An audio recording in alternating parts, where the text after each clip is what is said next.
Hello friends, welcome to my channel Eco Master. और आज हम चैप्टर 13 पढ़ने वाले हैं, क्लास 11th का सब्जेक्ट माइक्रो इकोनॉमिक्स का, जिसका नाम है market equilibrium under perfect competition and effects of shift in demand and supply. अभी भी मैं आपको हर वीडियो में बोलता हूँ, इस बार भी बोल रहा हूँ, अगर आपने ये देखना है तो पिछले की वीडियोस जरूर देख के आइएगी मेरी, क्योंकि पहले की वीडियोस में इनके बारे में बेसिक्स दे रखे हैं। जैसे परफेक्ट कंपटीशन क्या था उसके बारे में चैप्टर 12 में था। डिमांड और सप्लाई कर्व के बारे में हमने पहले की वीडियोस में बहुत डिटेल में समझ रखा है, तो उनको जरूर देख के आइएगा, तभी आपको ये चैप्टर और अच्छे से समझ में आएगा। ओके, तो लाइक कीजिए, इस वीडियो को जरूर लाइक कीजिएगा एंड मेरे चैनल को जरूर सब्सक्राइब कीजिएगा। तो लेट्स मूव फर्दर। क्या क्या इसमें टॉपिक्स रहेंगे? सबसे पहले तो इक्विलिब्रियम का कंसेप्ट हमें पता चलेगा। दूसरा, determinant of equilibrium under perfect competition. तीसरा, शिफ्ट या change in demand and market supply. Market demand में शिफ्ट या चेंज होने की वजह से मार्केट इक्विलिब्रियम में क्या फर्क पड़ेगा। चौथा, शिफ्ट या फिर change in supply and market demand. Okay, next topic, simultaneously shift in demand and supply and market equilibrium. पहले तो हमने देखा डिमांड में शिफ्ट या चेंज होने से मार्केट इक्विलिब्रियम में क्या फर्क पड़ेगा, सप्लाई की वजह से क्या फर्क पड़ेगा, और दोनों में अगर एक साथ शिफ्ट होगा या चेंज होगा तो उससे मार्केट इक्विलिब्रियम में क्या फर्क पड़ेगा। लास्ट हमारा टॉपिक रहेगा simple application of tools of demand and supply curve. Okay, तो इनके टूल्स के बारे में जानेंगे, उनका एप्लीकेशन देखेंगे हम। तो हमारा पहला टॉपिक यही है, concept of equilibrium. Equilibrium basically है क्या? इक्विलिब्रियम, इक्वल साउंड यहाँ पे सुनाई दे रही है। इक्वल का यही मतलब है जब मार्केट फोर्सेस दोनों इक्वेट हो जाते हैं, इक्वल हो जाते हैं, यानी कि dx यहाँ पे है डिमांड, sx है सप्लाई, यानी कि मार्केट डिमांड और मार्केट सप्लाई जब एक दूसरे के इक्वल हो जाते हैं तब हमें मार्केट का इक्विलिब्रियम सिचुएशन मिलती है। और इक्विलिब्रियम सिचुएशन से हमें क्या मिलता है? It gives equilibrium price and equilibrium quantity. हमने पहले की वीडियोस में परफेक्ट कंपटीशन में देखा था, मार्केट डिमांड फोर्सेस जो है वही पता लगाती है, प्राइस जो है और क्वांटिटी जो है वो प्राइस टेकर होते हैं, तो वो इक्विलिब्रियम प्राइस ही होता है जो मार्केट के थ्रू हमें मिलता है, और उसी के थ्रू जो है इक्विलिब्रियम क्वांटिटी भी मिलती है। तो उसको डिटर्मिनेशन उसकी कैसी होगी, नेक्स्ट टॉपिक हमारा यही है। उसके लिए पहले एक टेबल देखते हैं। हमने ये टेबल जो है डिमांड और सप्लाई वाला, क्वांटिटी सप्लाइड, क्वांटिटी डिमांडेड का प्राइस से क्या रिलेशन है, हमने पहले की वीडियोस में देखा है, वही ये टेबल है, नथिंग एल्स।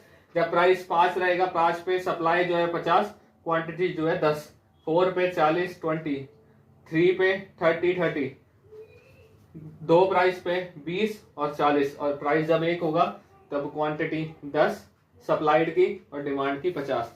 जैसे हम देख सकते हैं, जैसे ही प्राइसेस बढ़ते जा रहे हैं क्वांटिटी डिमांडेड कम हो रही है और क्वांटिटी सप्लाइड बढ़ती जा रही है। एक प्रोड्यूसर के वही चीज हमने देखा था, प्रोड्यूसर के पॉइंट ऑफ व्यू से जितना ज्यादा प्राइसेस होगा उतना ज्यादा वो सप्लाई करना चाहेगा, जितने ज्यादा प्राइसेस बढ़ेंगे उतना ज्यादा हम लोग कंज्यूमर जो है कंज्यूम कम करेंगे, डिमांड कम करेंगे, क्योंकि वो हमें महंगा पड़ेगा और प्रोड्यूसर को महंगी चीज बेचने में प्रॉफिट होगा। तो ये इससे यही हमें पता चलता है कि सप्लाई कर्व ये हम अपवर्ड शिफ्टिंग है और demand curve downward sloping. Okay, ये अपवर्ड स्लोपिंग है, डाउनवर्ड स्लोपिंग है डिमांड कर्व।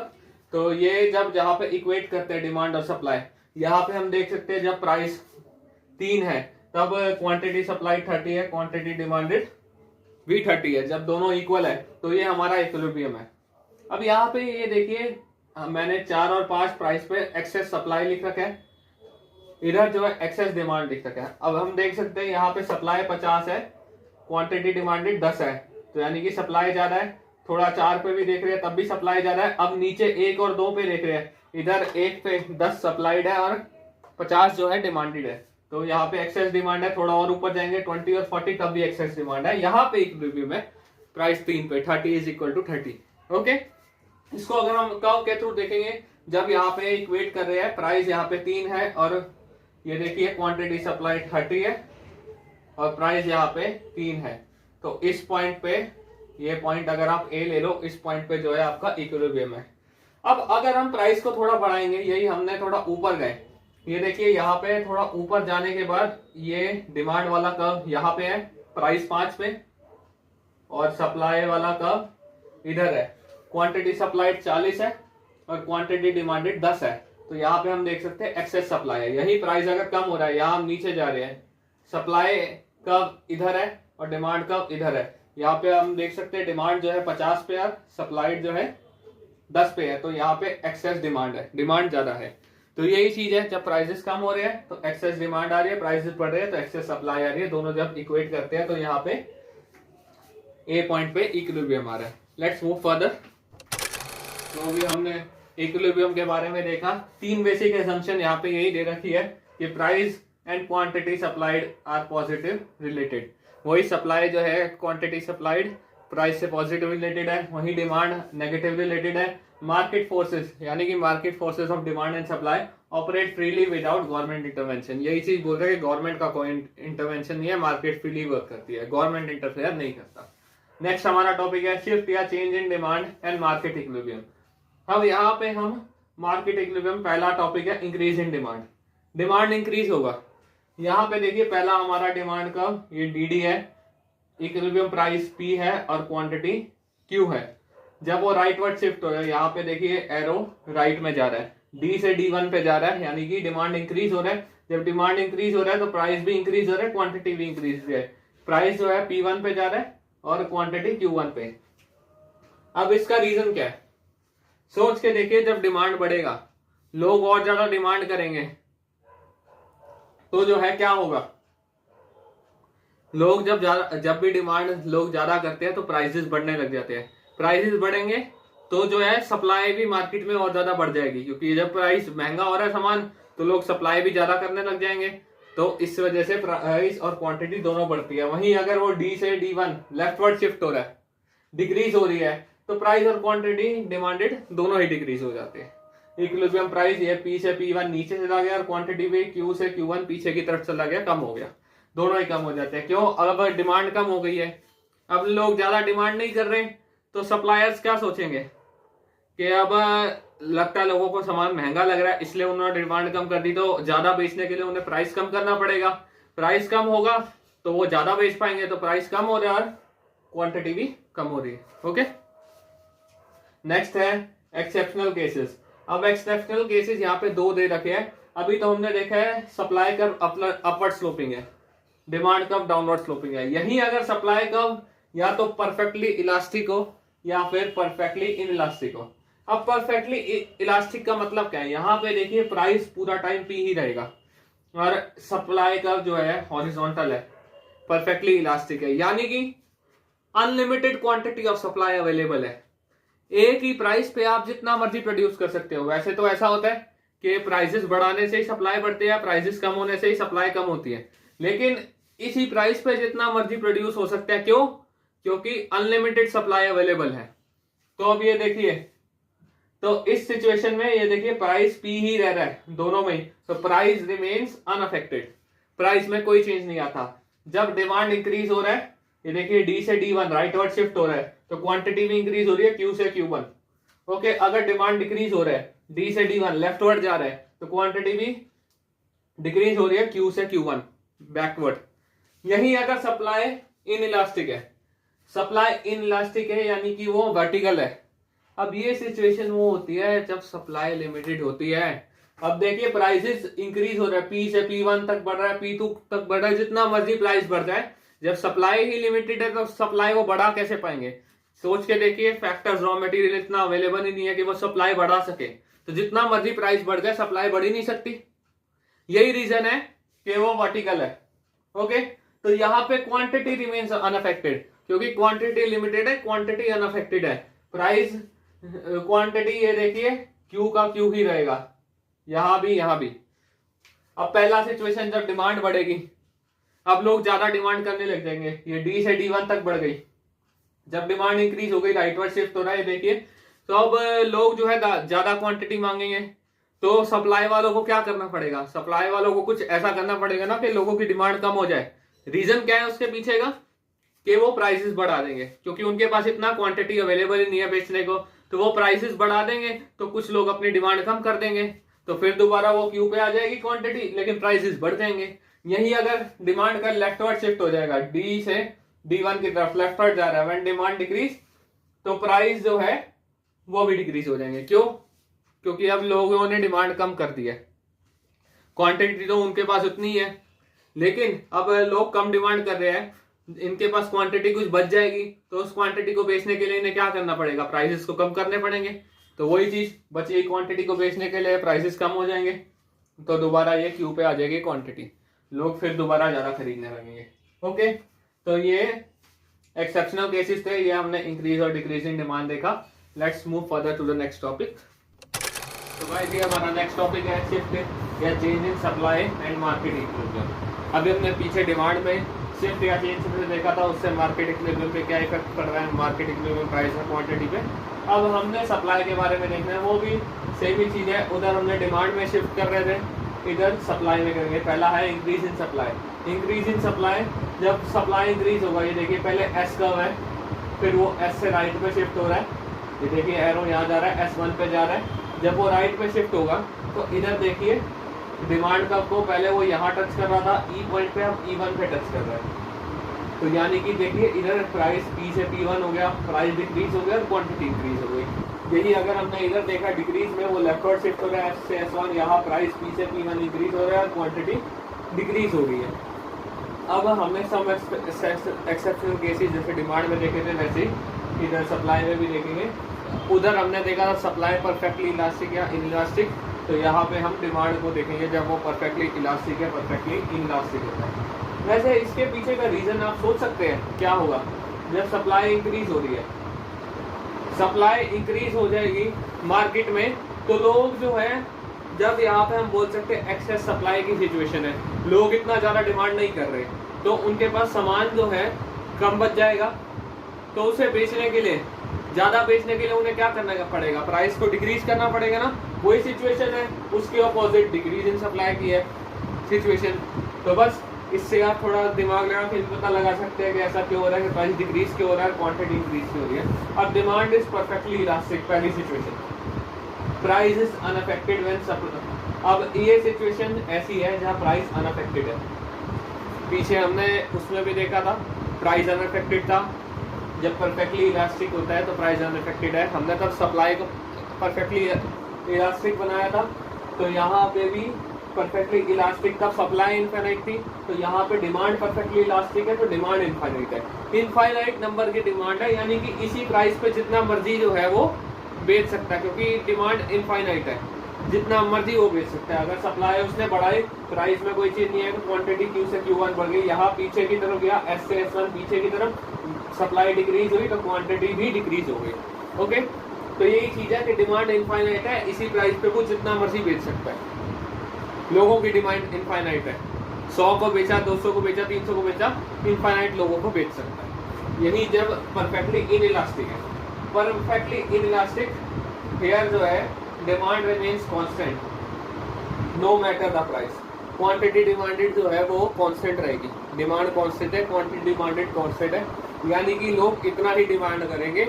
आप प्राइस को जितना मर्जी बढ़ा लो या प्राइस को जितना मर्जी कम कर लो, लोगों की डिमांड कांस्टेंट रहेगी। ओके, तो ये इनइलास्टिक वाला सिचुएशन है। अब सोच के देखिए ऐसा कौन सी सिचुएशन में हो सकता है। आपने देखो ऐसा सिचुएशन रियल लाइफ में तो आई डोंट थिंक कभी हो सकती है। हाँ, बहुत हाईली इनइलास्टिक हो सकता है, perfectly inelastic I don't think कभी कोई सिचुएशन होगी। बहुत हाईली इलास्टिक में आप सिचुएशन ले सकते हो, जैसे ऐसे गुड्स आ गए मार्केट में जो हमारे डेली लाइफ के, आप कोई ऐसा एग्जांपल ले लो, रोटी, गेहूं जो है, हम रोटी बहुत खाते हैं, तो उसके लिए गेहूं हमें खरीदना ही पड़ता है, प्राइसेस बढ़ते रहते हैं फिर भी हमें खरीदना ही पड़ता है। क्यों? क्योंकि रोटी हम तीनों टाइम खाते हैं, हमारी नेसेसिटी है।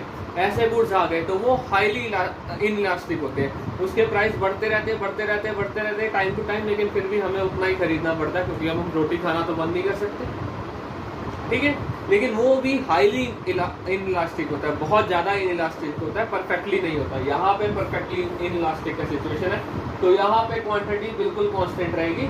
प्राइस को हम इधर देखिए, सप्लाई इंक्रीज हुआ, S से S1 राइटवर्ड शिफ्ट हो गया अपवर्ड, प्राइस P से P1 हो गया, तो प्राइस इंक्रीज हुआ यहाँ पे सप्लाई की वजह से। लेकिन सप्लाई जब डिक्रीज होगा तब प्राइस भी डिक्रीज होगा, P से P1 ये देखिए डिक्रीज हो गया, लेकिन क्वांटिटी सेम रहेगी।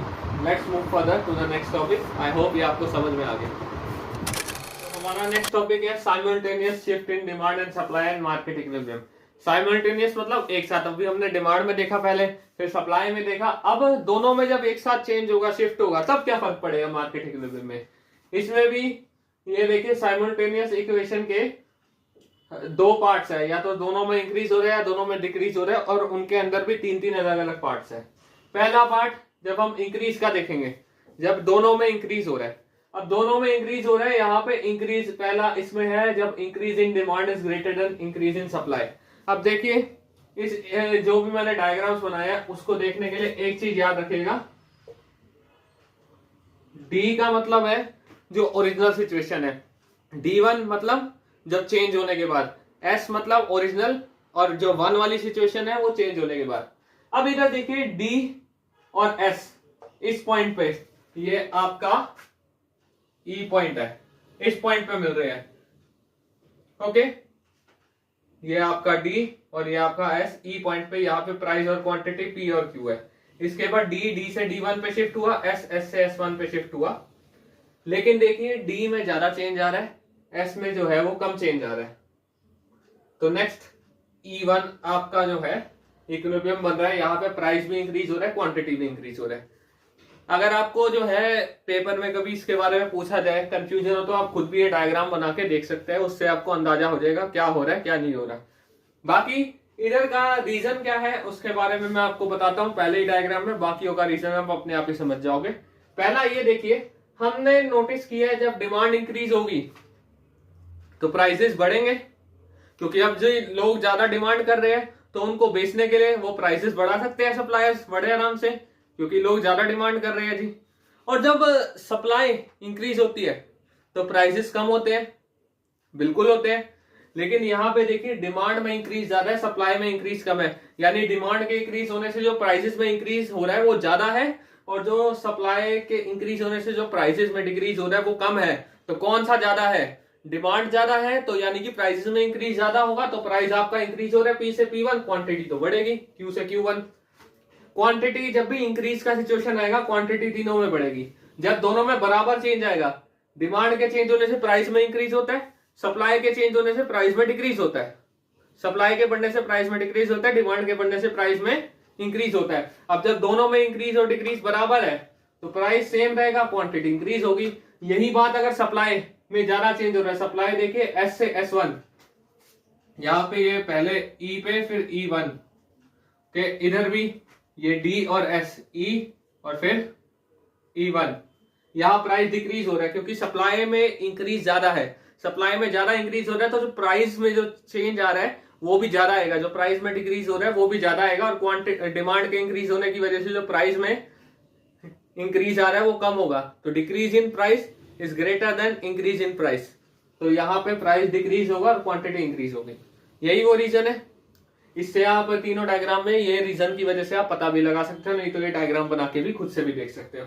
अब दूसरा है डिमांड में इंक्रीज, दूसरा है जब दोनों में साइमल्टेनियसली डिक्रीज होगा। यहाँ पे पहले सिचुएशन है जब डिमांड में डिक्रीज जो है वो ज्यादा है सप्लाई के डिक्रीज से।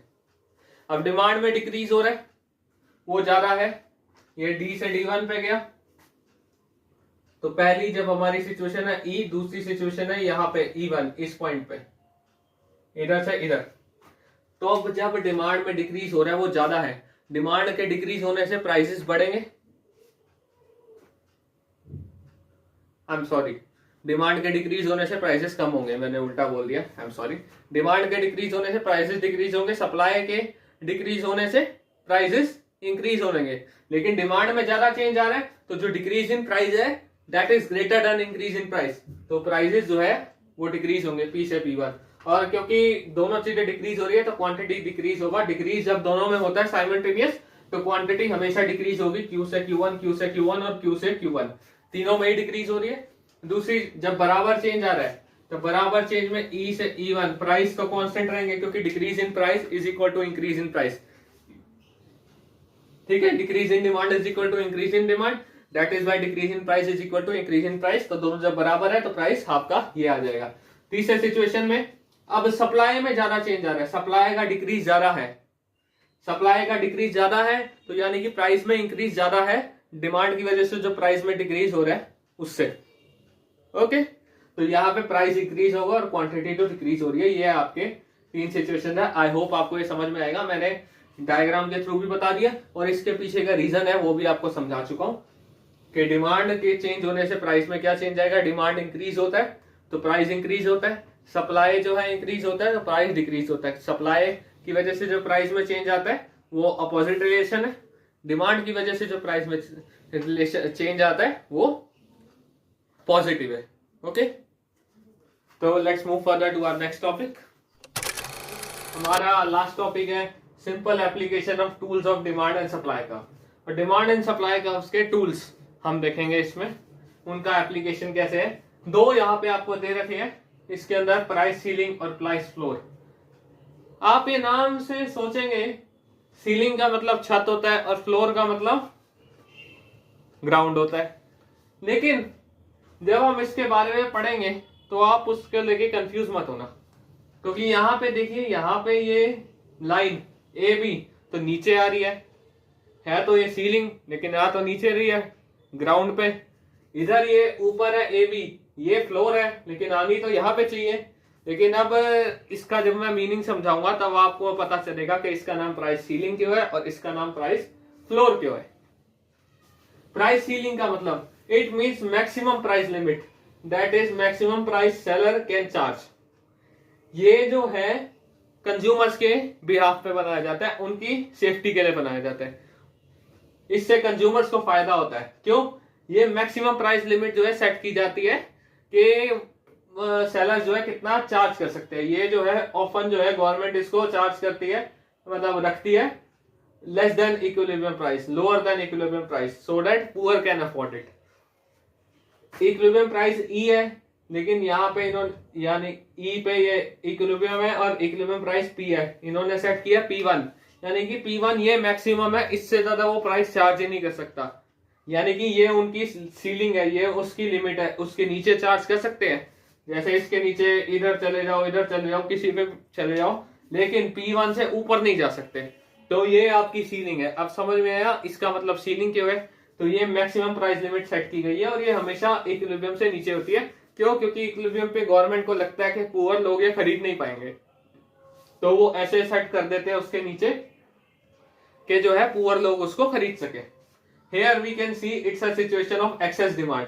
अब यहाँ पे आप देख सकते हैं डिमांड यहाँ पे है, सप्लाई यहाँ पे है। डिमांड की क्वांटिटी Q2 है, सप्लाई की क्वांटिटी Q1 है, यानी कि ए बी Q1 Q2 आपका जो है वो एक्सेस डिमांड है।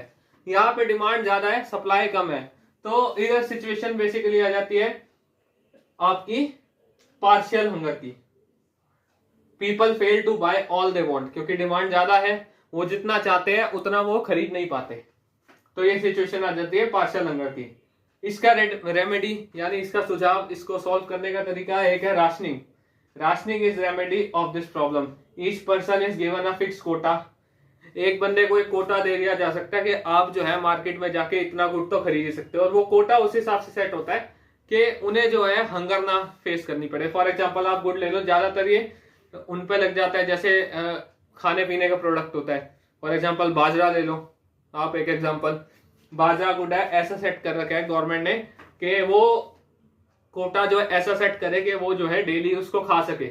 इतना ज्यादा भी ना सेट कर सके कि उन्हें over hunger you can I mean जो है ज्यादा खाए, इतना भी ना हो कि वो भूखे रह जाए। इतना सेट किया जाए जितना उनके लिए सेटिस्फेक्शन है, जितना उनको जिससे सेटिस्फेक्शन मिले, जितना उनके हेल्थ के लिए फाइन है, कि वो भूखे ना रहे, इतना सेट कर दिया। ओके, अब ये देखो इसके भी कुछ डिमेरिट्स है राशनिंग के। पहला, you are to stand in long queues. बड़ी बड़ी लाइनों में जो है इन पुअर लोगों को खड़ा होना पड़ता है अपना कोटा लेने के लिए। दूसरा, ration goods are often sold in black market. अब बोलो, अब आप देखते ही हो करप्शन कितनी ज्यादा होती है देश में, तो ये पुअर को जितना फूड मिलना चाहिए ना उतना मिलता नहीं है। ये जो राशन वाले जो करप्ट ऑफिसर्स होते हैं वो क्या करते हैं, इन गुड्स को ब्लैक मार्केट में जाके बेच देते हैं और इन्हें कम गुड देते हैं। किसी किसी को तो मिलता ही नहीं है और जिनको मिलता है वो भी कम देते हैं, वो सारा ब्लैक मार्केट में बेचते हैं। और ब्लैक मार्केट में ये P1 पे नहीं, बहुत ऊंचे दामों पे बेचा जाता है। ये P1 से तो बहुत ऊंचे दामों पे बेचा जाता है, तो वो अपना जो है ब्लैक मार्केट में फायदा उठाते हैं। यही करप्शन है। तो इसका मेन यही है, टू अवॉइड दिस गवर्नमेंट को जो है, government must improve system so that goods can be deliver to poor. System को उनको इम्प्रूव करने की जरूरत है, ये करप्शन हटाने की जरूरत है, ऐसा तरीका लगाना चाहिए कि वो उनके पास प्रॉपरली, पुअर के पास वो फूड डिलीवर हो जाए, राशन गुड्स जो है वो डिलीवर हो जाए। ऐसा कुछ हो ही ना कि वो ब्लैक मार्केट में चले जाए या उन्हें लंबी लंबी लाइनों में खड़ा होना पड़े। तो उसका तरीका अगर वो अपनाएंगे तो होगा, लेकिन आई डोंट थिंक अभी तक तो ऐसा कुछ हुआ है कि उन्होंने ऐसा तरीका अपनाया है। रही बात प्राइस फ्लोर, अब हमने यहाँ पे मैक्सिमम लिमिट देखा था, ये प्राइस फ्लोर जो है मिनिमम प्राइस सेट करता है कि इतना तो प्राइस जो है, ये सेलर्स के उसमें होता है, बिहाफ पे होता है, सेलर्स को इससे फायदा होता है। मिनिमम प्राइस जो है आप लगा के चलिए, इट इज द लोएस्ट और minimum price fixed by the government. ये ज्यादातर होता है फार्मर्स के उस पे, जैसे समझ लो ये ई पॉइंट इक्विलिब्रियम में यहाँ पे प्राइस आपका पी है, लेकिन यहाँ पे इन्होंने प्राइस मिनिमम सेट कर दिया कि P1, आप इससे नीचे तो बेच ही नहीं सकते। ये उनके लिए होता है ज्यादातर, फार्मर्स के लिए, क्योंकि आपने देखा है फार्मर्स जो बड़े बड़े ठेकेदार वगैरह होते हैं या फिर जो बड़े बड़े वो होते हैं और बंदे होते हैं जो इनसे फार्मर से खरीदने आते हैं, बहुत ज्यादा सस्ते में खरीदते हैं और उनसे 4-5 गुना ज्यादा, बल्कि और भी ज्यादा हो सकता है कि जाके बाहर बेचते हैं, इतना ज्यादा में वो बेचते हैं। तो फार्मर्स को तो बहुत ज्यादा नुकसान होता है। फार्मर्स को कभी देखा है कोई ढंग का प्रॉफिट हो रहा है? बिल्कुल नहीं हो रहा होता। तो ये प्राइस फ्लोर यही चीज होती है कि वो इक्विलिब्रियम से ऊंचा प्राइस सेट कर देते हैं कि ताकि फार्मर्स को ये जो नुकसान हो रहा है वो बिल्कुल ना हो, उनको भी अच्छा प्रॉफिट हो सके। तो वो अपवर्ड एक प्राइस सेट कर देते हैं कि इससे नीचे तो कोई इनसे खरीदेगा ही नहीं। तो यहाँ पे सिचुएशन आ जाती है एक्सेस सप्लाई की। क्यों? क्योंकि अब प्राइसेस बढ़ जाते हैं खरीदने के लिए फार्मर से, तो सब फार्मर्स जो है प्रोड्यूस करते हैं Q2, लेकिन लोग जो है डिमांड करते हैं Q1, उनके पास आते ही नहीं है लेने, क्योंकि प्राइसेस बढ़ गए। तो ये जो है एक्सेस सप्लाई की सिचुएशन आ जाती है। सो इसको जो है बेसिकली प्राइस फ्लोर को इक्वेट करते हैं प्राइस सपोर्ट प्राइस के थ्रू भी। सपोर्ट प्राइस क्या है? Is the price government offer farmers to purchase the goods from farmers to regulate their income. उनकी इनकम रेगुलेट करने के लिए फार्मर्स को जो है गवर्नमेंट बोलती है कि हम जो है सपोर्ट प्राइस आपके लिए रखेंगे, हम आपसे जो है ये गुड्स इतने दाम पे खरीद के जाएंगे। और ये दाम बेसिकली इक्विलिब्रियम प्राइस से ऊपर ही होता है। जैसे प्राइस फ्लोर ऊपर होता है, इक्विलिब्रियम प्राइस से ज्यादा होता है, वैसे ये भी सपोर्ट प्राइस काफी ज्यादा होता है इक्विलिब्रियम प्राइस से। तो ये बेसिकली इसलिए करते हैं since nobody can buy lower than price floor, some people not buy, excess supply is left and the government take it. यही चीजें बोल रहा है कि क्योंकि मैंने देखा है जैसे यहाँ पे ये AB या फिर Q1 Q2 आपकी एक्सेस सप्लाई बच गई फार्मर्स के पास, वो गुड्स ऐसे बच गए जो वो बेच नहीं सकते अब किसी को। तो गवर्नमेंट क्या करती है? गवर्नमेंट कहती है कि हम सपोर्ट प्राइस पे ये जो बचा हुआ गुड्स है आपके पास हम खरीद लेंगे। वो उनसे डील सेट कर जाती है कि हम आपसे खरीदेंगे ये गुड्स। ओके, तो बाई चांस अगर उनके पास बच भी जाता है तो भी गवर्नमेंट खरीद लेती है, और कभी कभी तो गवर्नमेंट ज्यादा भी खरीद लेती है कि उन्हें और किसी को बेचना ही नहीं पड़ता। वो तो डिपेंड हो जाता है उस पर कि गवर्नमेंट जो है उनकी इनकम रेगुलेट करने के लिए फार्मर्स के हेल्प के लिए ये सपोर्ट प्राइस या प्राइस फ्लोर जो है सेट करके जाती है।